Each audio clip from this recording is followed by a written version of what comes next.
E aí pessoal, tudo bem? Professor Giovanni aqui, dando sequência ao estudo da histologia vegetal. Neste momento, vamos falar dos tecidos permanentes, são tecidos adultos nos vegetais, e nessa aula vamos falar dos parênquimas. Os parênquimas são tecidos de preenchimento. Então entenda, né, que parênquima é um tecido que pode ter uma função de preenchimento ou reserva. Normalmente eles chamam tecidos de preenchimento, mas pode ter função de reserva ou ainda, como a gente vai ver aqui, uma função fotossintética, uma função associada aí à fotossíntese.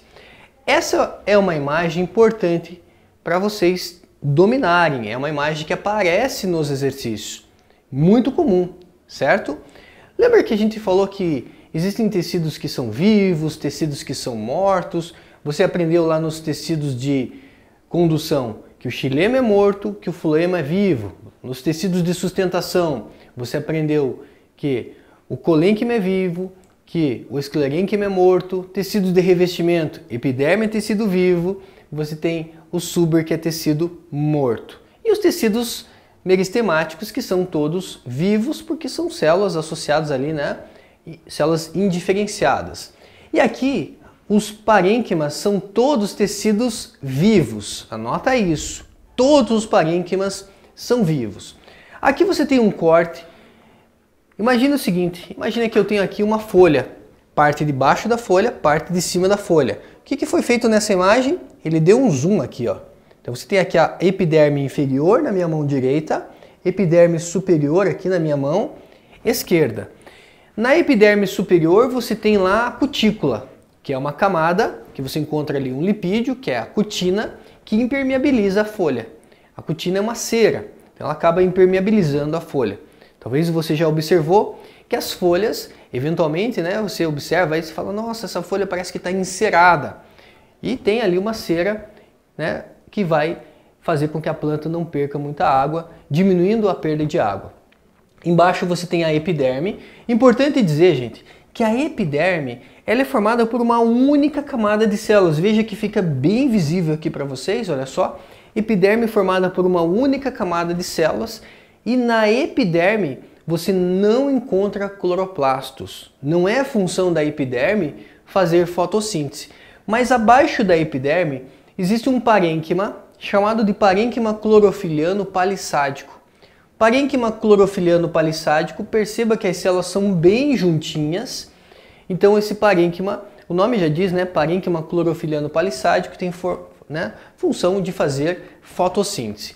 Abaixo do parênquima clorofiliano palissádico, veja que tem um parênquima clorofiliano lacunoso.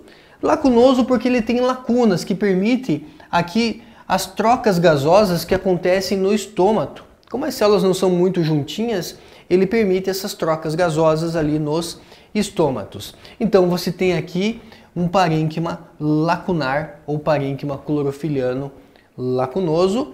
Lembra que eu falei que os estômatos normalmente ficam na parte de baixo da folha? Então ele permite essas trocas gasosas e também facilita ali o processo de transpiração. E aqui você está vendo uma nervura. O que é uma nervura? A nervura é onde você tem os vasos condutores. Você tem ali xilema e tem o floema, certo? Então, parênquima com função de fazer fotossíntese. Clorofiliano palissádico, clorofiliano lacunoso. Temos outros tipos de parênquimas. O parênquima aerífero. Olha só, o nome já dá uma dica, né? Aerífero, que armazena ar. Armazena ar.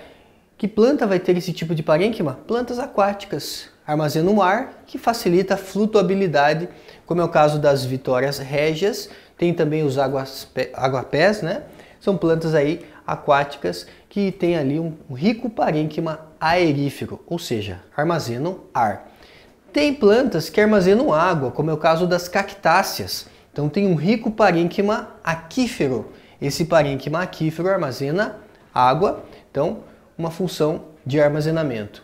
E o parênquima medular, que você vai encontrar nas plantas ali, né, principalmente na região central de caules e raízes. Então, função de preenchimento em caules e raízes associado à região central, parênquima medular. Outros dois tipos de parênquimas que você encontra, um parênquima de reserva. Você pode ter aqui um parênquima amilífero, que armazena amido. Então você tem ali os amiloplastos, são estruturas que armazenam o amido. Você tem também parênquima oleífero, que armazena óleos, parênquima proteífero, que armazena estruturas ali, substâncias proteicas, são parênquimas de reserva. E o parênquima cortical, enquanto o parênquima medular está mais associado à região central, o parênquima cortical ele está mais associado ali abaixo, logo abaixo da epiderme, de caules e raízes, com essa função de preenchimento de espaços. Então, parênquima cortical e medular, uma função bem específica associada a preenchimento de espaço. Agora vamos falar de uma técnica interessante. Já ouviu falar de anelamento de Malpighi? O que é o anel de Malpighi? Se você fizer um corte, então imagina que eu tiro aqui um anel da casca. Quando você tira um anel da casca, é muito comum você arrancar o suber, o felogênio, a feloderme, e é muito comum sair junto com a periderme o floema.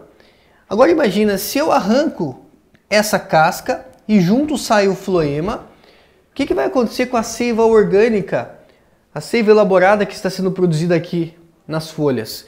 Lembra que o floema tem um transporte principalmente descendente? Então esse floema que está sendo produzido ali, a seiva orgânica, né? A seiva bruta sobe, a seiva orgânica ela tem um transporte principalmente descendente. Esse açúcar vai tentar descer, mas como o floema foi arrancado junto com o corte, perceba que aqui deu uma inchadinha, ó, mostrando o quê? Mostrando que o floema não está conseguindo descer. Mas o floema é o alimento da planta. Se esse alimento não chega na raiz, o que vai acontecer? Essa planta acaba morrendo. Então o anelamento de Malpighi, ele acaba causando o que? Ele tem como consequência a morte do vegetal. Quando faz o anelamento de Malpighi no caule, no tronco principal, existe risco de morte para a planta. Por quê? Porque muitas vezes arranca ali os vasos do floema, o alimento não chega na raiz e essa planta acaba morrendo. Agora pensa comigo, e se eu fizer um anelamento de Malpighi em um galho? Se eu fizer um anelamento de Malpighi em um galho, eu vou fazer com que o açúcar fique concentrado na extremidade do galho, fazendo com que essa planta produza frutos maiores e mais doces. Olha só que interessante. Anelamento de Malpighi no tronco principal mata o vegetal. Anelamento de Malpighi em galhos faz com que o galho armazene ali o açúcar, principalmente na extremidade. Isso faz com que essa planta produza frutos maiores e mais doces. Então pode utilizar aí como uma técnica para produzir frutos maiores e mais doces, certo? E aí vamos dar uma olhada aqui então em alguns exercícios que eu separei para a gente poder fechar esse capítulo aí com chave de ouro. Então o primeiro exercício diz assim: durante uma aula de botânica, a fim de destacar a importância de vários produtos de origem vegetal, um professor de biologia ressaltou que do caule tuberoso da batata retiram-se vários produtos importantes para a alimentação, ricos principalmente em amido. Então, ricos em amido, reserva de amido.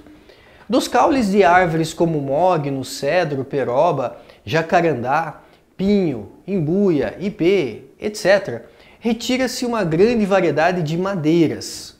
Então, retiro madeira, então importante, né? Plantas que conseguem utilizar ali madeira para a indústria, como no caso da imbuia, né? Principalmente ali uma madeira importante. Do caule do sobreiro, lembra do sobreiro? Quercus suber, que eles retiram lá, o suber para produzir rolha de vinho, olha só, eles extraem a cortiça. Então do caule do sobreiro é extraída a grossa camada externa, conhecida como cortiça, que eles vão utilizar para produzir rolha de vinho principalmente. Do caule de coroa de Cristo pode ser extraído o látex, o qual apresenta potencial efeito molossicida. Professor, o que é um efeito molossicida?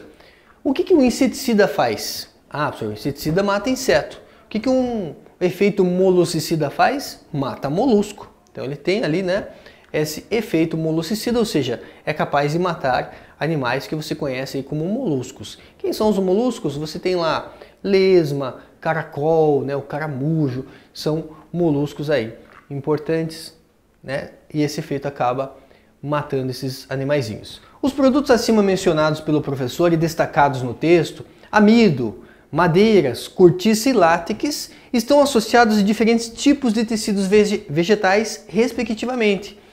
O amido, gente, ele está associado a um tecido do quê? Tecido de reserva. Lembra que tem um parênquima amilífero?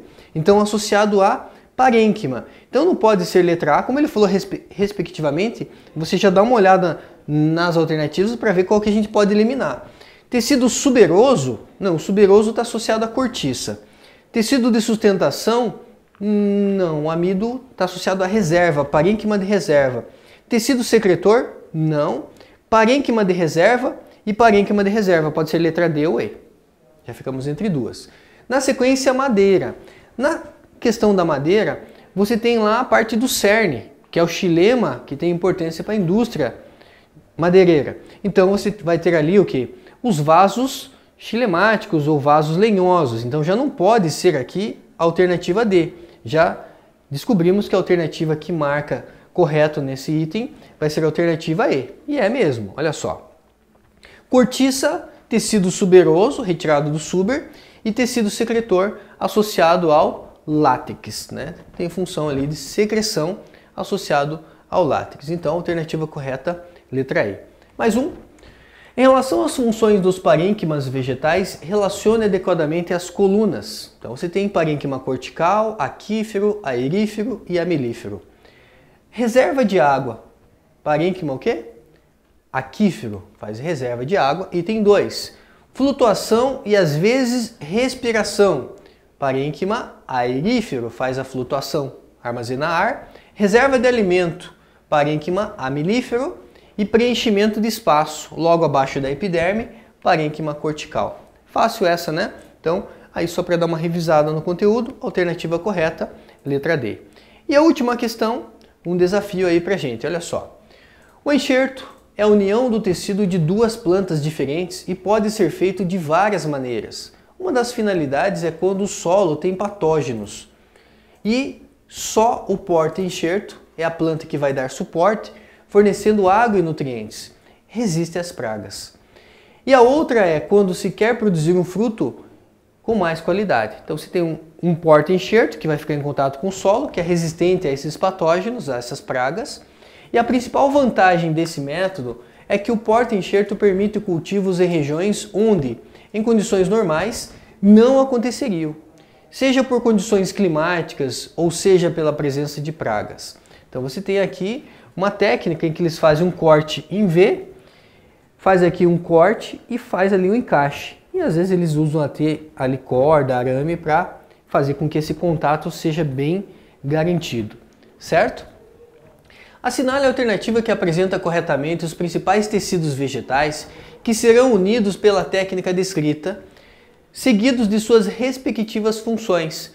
Qual é a ideia de você fazer um corte em V e você fazer um corte no porta-enxerto e você tentar encaixar ele perfeitamente?